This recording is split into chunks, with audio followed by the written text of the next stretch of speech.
Hi, I'm Jim Shaw. I'm here again at Buckman Tavern in Lexington Center with Matthew Cohen, who is a candidate for state representative here in Lexington and Woburn. It's the 15th Middlesex District. It's been held by Representative Kaufman for about 24 years now, so this is the first time. He's been challenged before, but this is the first time the seat has been open. As I have asked the other candidates,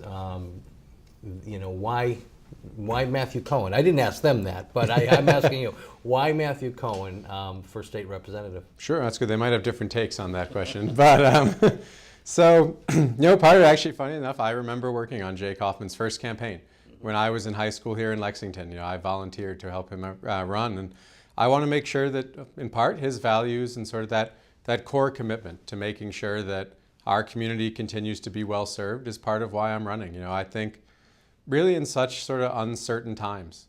When I looked at this race, I thought we really need someone who really knows what they're doing up at the State House, to protect our interests and keep our district's sort of priorities, keep them going. And, I have over 7 years of experience at the Massachusetts State House. I know those ins and outs and how to get things done, and I thought that was important. And, honestly, part of it too is it may sound corny, but I do have 2 young kids, an 8-year-old daughter, 4-year-old son. I actually go to all the same public schools I did, from Bowman on through LHS. And you want to leave the world better than you found it. You want to make life better for them. And so that was part of why I ran. But I think it's time for a new generation. It's time for new ways of doing things. And we see it across the country with all these young first-time candidates taking their shot at office. And I wanted to be a part of that movement so we can all sort of join together and really start to make a change, fix what we see that's wrong. Great. Well, excellent. And I thank you for mentioning your kids. I should have mentioned at the outset that you are a lifelong Lexington resident, and that you do have 2 children here in Lexington, and your wife, Juliana, and she's working with you very enthusiastically in the campaign. That she is, yes. Couldn't do this without her support, that's for sure. Excellent. So I went onto your website. It's the place to learn much about what you're all about and what what you're sort of highlighting in the campaign. And a lot of the candidates are talking about the same issues. You do talk about transparency in government, which I found pretty interesting. But you mentioned a listening tour. It is a small district. It's 2 towns, Lexington, and 2 wards in Woburn. But you seem to be taking that seriously. So when you talk about a listening tour, what exactly are you talking about? So to me, this whole campaign, everything we're doing here, has to be about the people. It has to be about making their voices heard. The job as representative is, of course, to give your own views and make sure people know where you stand. But you have to make sure you're meeting their needs. And you can't do that if you don't make sure to go out and actually talk to people. So for me, I've held multiple events. We have one coming up in a couple weeks, a Moms for Matthew event. There'll be chocolate tasting, things like that. Everyone's welcome, actually, at our house. And I encourage people to go on the website for that. It's www.cohenforstaterep.com. And I'm hoping people will come to it. But for me, it's been about the door knocking too. I think that's absolutely critical. By the end of I think 2 days from now, if it all goes according to plan, I should have knocked on over 9,000 doors in the course of this campaign. Started all the way back in January, when it was snowing. Been doing it all through the 95-degree heat. And how often are you knocking on doors? Because somebody had mentioned that to me and said that's an awful high number. It is. So so you must be doing it a lot every day. Absolutely, I do from roughly 12 o'clock to 6:30 p.m. and I do it about 5 to 7 days a week. Okay. So I just nonstop. Excellent. It's the core of the campaign is meeting people. Mm-hmm. In your list of issues, you lead with transparency in government, so that I imagine that's a big thing for you. Yes. You talk about the Lexington town-wide survey. These values have also been reflected when you talk about the critical public service be open and forthright. So the town-wide survey, and then you say I have no financial conflicts. So you can say that there are no conflicts in anything in any of the investments you've ever made, because you're asking candidates to adhere to a certain standard. So you can say that for yourself, and then talk about that, and then just talk about what the standard is that you see that's important for office holders. Absolutely, it's a great question. So I think that in the end, the voters will set the standard. And to my mind, no, look, you can argue anyone has a conflict of interest, but I own no stock in any individual company. I own 2 or 3 mutual funds in small amounts of money.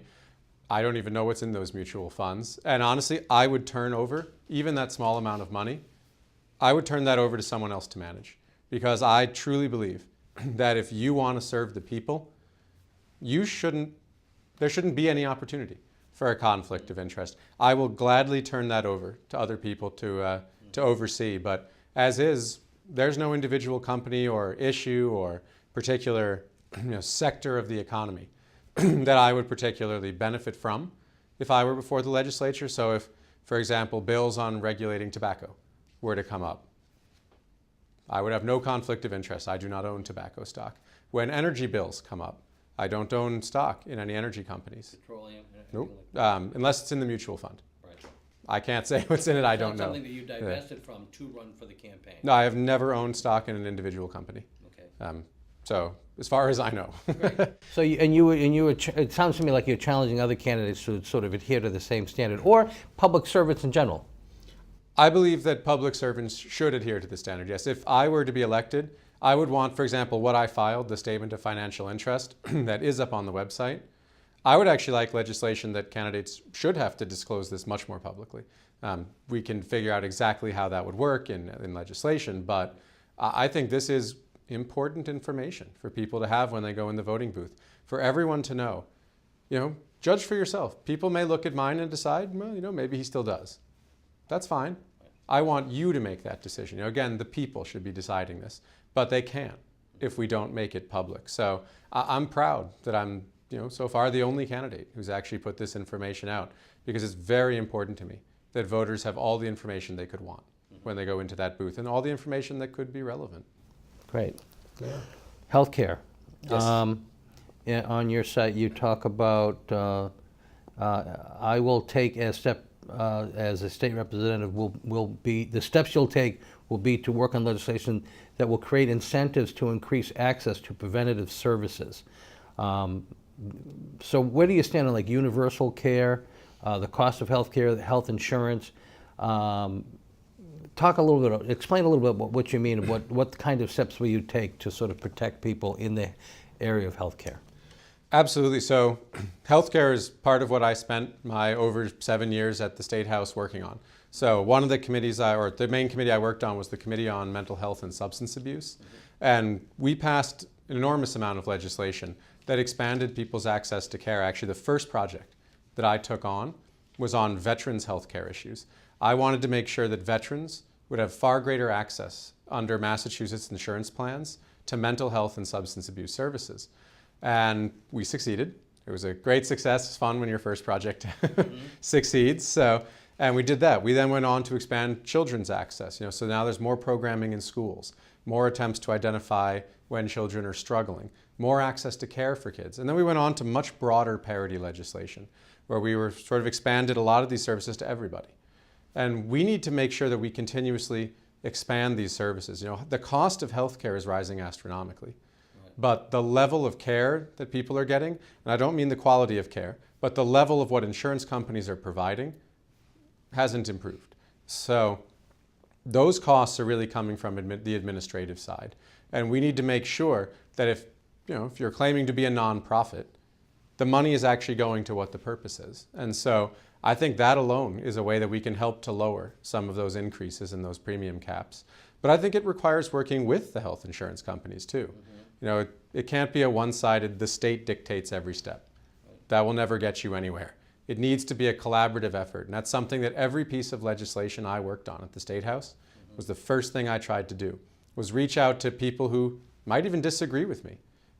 Business side, be it the government side, Democrat, Republican, everyone's voice should be heard, because we need all those ideas if we're going to find the solution to the problem as we move forward. In terms of universal healthcare should be something everyone has access to.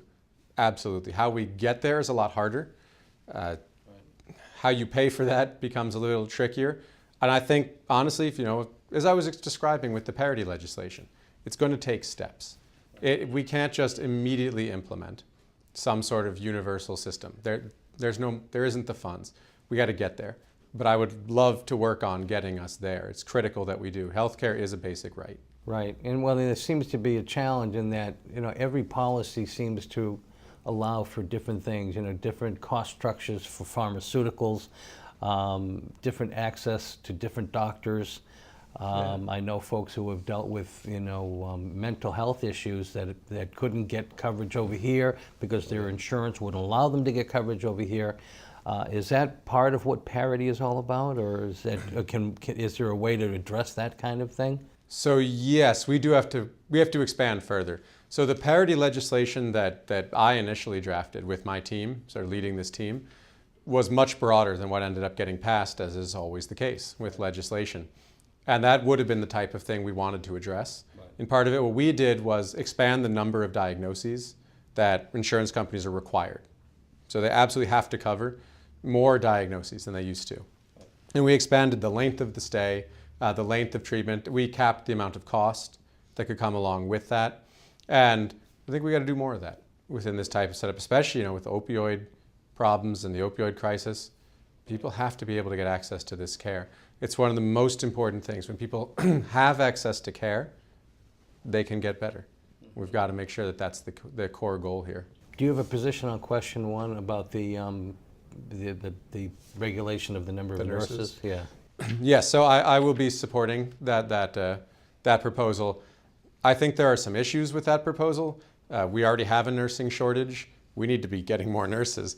We already have issues around just like a doctor. Nurses can have very specialized training. Mental health nurse and a general practitioner nurse are different skill sets. Same for a doctor. And we have to understand that, and we have to be rewarding nurses better for the work that they do, so that more people will come in and do this work.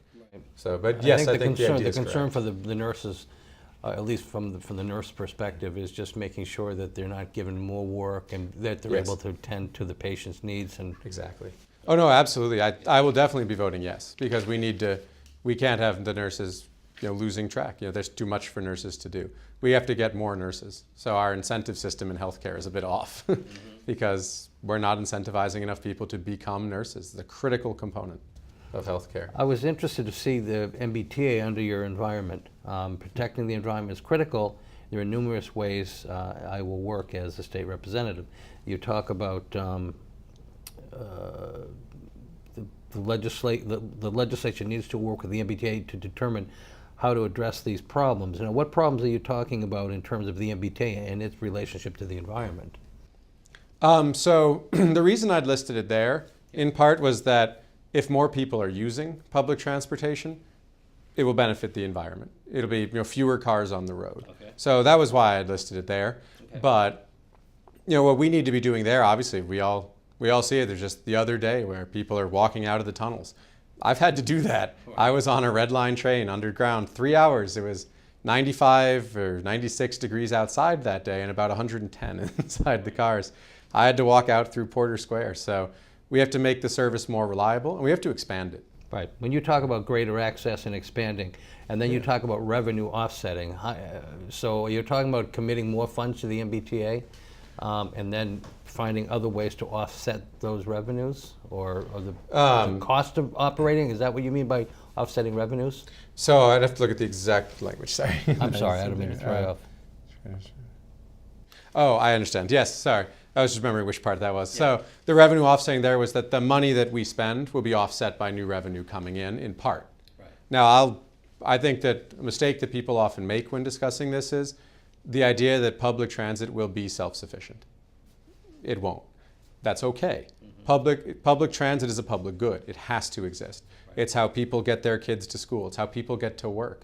If we don't have public transit, the economy will collapse. If we don't have public transit, environmental problems will get worse. So we have to understand the MBTA will never be a money maker for the Commonwealth, and that's all right. We have to just put in the money necessary to make it a public good again, so that people can actually rely on it to get where they're going. And honestly, a good thing for business as well. If they know that their employees can rely on this, people can live more places where they want to. It would be an overall victory. So I'd like to see that expansion. But there is some concern that Uber and some of the ride-sharing programs will have some impact, or it's currently having impact on the number of people who are actually using mass transit, if you will. So that creates even a further sort of challenge in terms of if you're anticipating revenue for offsetting costs. But what you're saying is it's important that we make that investment. Yes, but I would argue too, at the moment, how could you blame someone for preferring Uber to something to the MBTA? Right. It's a reasonable choice in this. It's not, the MBTA is expensive, Right. and it's unreliable. If we can make it, even if we do have to keep the costs where they are for riders, I don't think raising the price for that right now would make any sense whatsoever. But if we keep the price where it is and we simply make service better, I think you'll find more people using it. I would love to use it, but I couldn't get from here to Northeastern in any reasonable period of time when I was getting my PhD. Right. So I don't know if it was your website or somebody else's, just using transit to get from one side of the district to the other, from Yep. Lexington to Woburn. that's It's one like idea, 2 hours.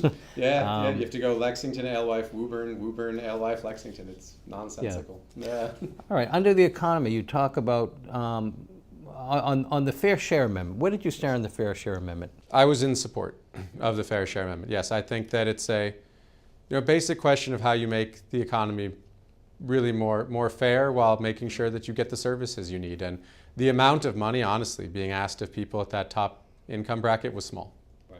It was 4 additional percent. I talked with numerous people who said, I don't care. I will never notice that money is not there. But I can tell you from the government side, we would notice that money there, and there's a lot of things that could be done with it. I think, obviously, as written, it was struck down. So we'll have to come back with a different proposal. So if you're elected, you will work with others in the legislature to find a way to address that, whether through a legislative remedy or trying to get it back on the ballot, or? Yes, so it would have to be back on the It ballot. would have to be on the ballot. Because it's a constitutional question. Okay. So there's no legislative way to raise, you can't create a graduated tax Right. without a constitutional change. Okay. You talk about we need to reform the revenue system. Commercial tax programs should be examined in order to establish fair and manageable tax rates. Talk a little about that, and then talk a little about incentives for corporations. I was with a company last night, Fujifilm, which is relocating one of its divisions here to Lexington, and they were asking me about tax incentives. So how do you feel about tax incentives for corporations that want to come to Massachusetts? And also talk a little bit about what you mean by reforming the revenue system. Sure. So Fair Share Amendment, to my mind, was sort of part of that reform of the revenue system. I think it would be a great way to go about doing this, to sort of shift where the burden lies. Because right now, everything's flat, essentially. So much burden falls on those at the bottom. It falls on working families. That's not a fair system. We need to have a system more, and no one's saying don't tax people into oblivion, on the other hand, either. It has to be a fair system. The economy's got to work top to bottom. Otherwise, it won't work at all. So we have to re-examine the basic underlying tax structure, I think, is flawed in Massachusetts, and that won't be easy to do. I'm not here to say these are easy fixes. I'm here to say these are difficult things to do. And that goes back to, again, why it's so important to have someone with experience to be able to work through this. But in terms of the sort of tax credits, I'm open to them. So often it turns out they don't work, and that they don't end up doing companies don't do anything differently than they were going to do anyway. So there are definitely some I would support. I do, for example, support the film tax credit. I know, for example, in Woburn, I've talked with multiple people, union employees and union leaders who say, this brings real jobs to our community, and they're good jobs. And I think further, it creates good, people get to see Boston. It's good buzz. When movie stars go home saying, oh, I had such a great time in Boston to all the papers. It's got to increase tourism, But there's no one easy way to measure these things. So we have to be very careful that we set them up well. And, in general, I think if you create a good environment for business, the tax credit's unnecessary and ends up simply sort of draining revenue. But there are times where you need it. And I think, again, anyone who says I will always or will never do anything in a job isn't really thinking carefully about what the job entails. Mm-hmm. We're getting close to the time that we have to end. I'm going to ask you to do a couple of things real quickly, and then I just want you to close out with sort of a final, pitch for your candidacy. You mentioned gun laws. Yes. Talk about strengthening the gun laws and what your thoughts are. And then you mentioned tourism a minute ago. Lexington is a big part of the tourism economy. So if I can get you to concisely say something about those two things, and then we'll switch to a sort of a final comment. Sure. So on gun laws, I think one thing we need to do is make sure that the assault weapons ban is working the way that it's supposed to, because technically there's no such thing as an assault rifle. It's however the government's defined it. And the way it's defined now leaves us open to some challenges. We've won them so far. I'm not sure we'll continue to, so I just want to make sure that that's fixed and that the actual intent is met without overly restricting Second Amendment rights. We do have to stay within that for better or worse. It is there. And I apologize. The other one was tourism. Big part of Lexington's economy. Yes. No, I'm all for stimulating tourism. It's great that we're making a real effort in this town. Well, I've asked some of the questions, some of the other candidates about the trust fund they're talking about, dedicating a certain amount of revenue ongoing. So because the Mass Office of Travel and Tourism is given so much money, the governor at 1.0 funded that office. It got put back by the legislature. It's been a seesaw ever since. Tourism agencies have a hard time planning. Has a direct impact on Lexington. How do you feel about dedicating permanently a certain amount of the hotel and restaurant meals taxes to a trust fund that's dedicated, so we have a dedicated funding source for tourism? I'm in favor of that. I think tourism will pay for itself.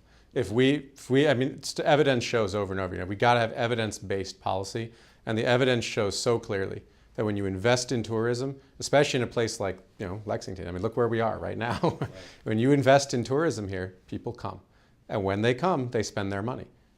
It pays for itself. We've absolutely have to maintain tourism spending. That's key to me. All right, close out and tell me, again, why should people go to the polls and support you, or just more directly, your elevator pitch. Why Matt Cohen? Absolutely. So, in the end, we face an important choice in this election. These are turbulent, difficult times here across the country, and we need to be sure that our district's needs and that the things that we want to see accomplished, the shared values that we have across this district. When I go door knocking, you hear mostly the same things: good schools, economy that works for everyone, quality health care. Everyone wants these things. I'm ready to get these things done. I am ready to defend our shared interests. I have the experience. I'm the candidate really with a unique set of experiences. I've worked at all levels of government, from the local, the state, and the federal. And I know the very big differences that come between them. And I know that success at one doesn't necessarily predict success at another. But I have that proven track record. And I am ready to go and be successful from day one. And I think, honestly, we need new ideas. We need new voices. My whole campaign has been about getting people involved, about being active. It's easy to talk about so many of these things. It's much harder to take action. And I've spent my campaign taking action, trying to use it to accomplish these goals already. I'll bring that same sort of energy and this new generation into the State House. And I hope that the voters will want to see that as well. And I do ask for your vote on September 4th. And I highly encourage you to reach out to me. I respond to my emails myself. I am always there, and I will always want to hear from you. It's how you do the job. And your website, one more time? Is www.cohenforstaterep.com. Well, thank you. Thanks for being here with us. It was a pleasure. It was a lot of fun.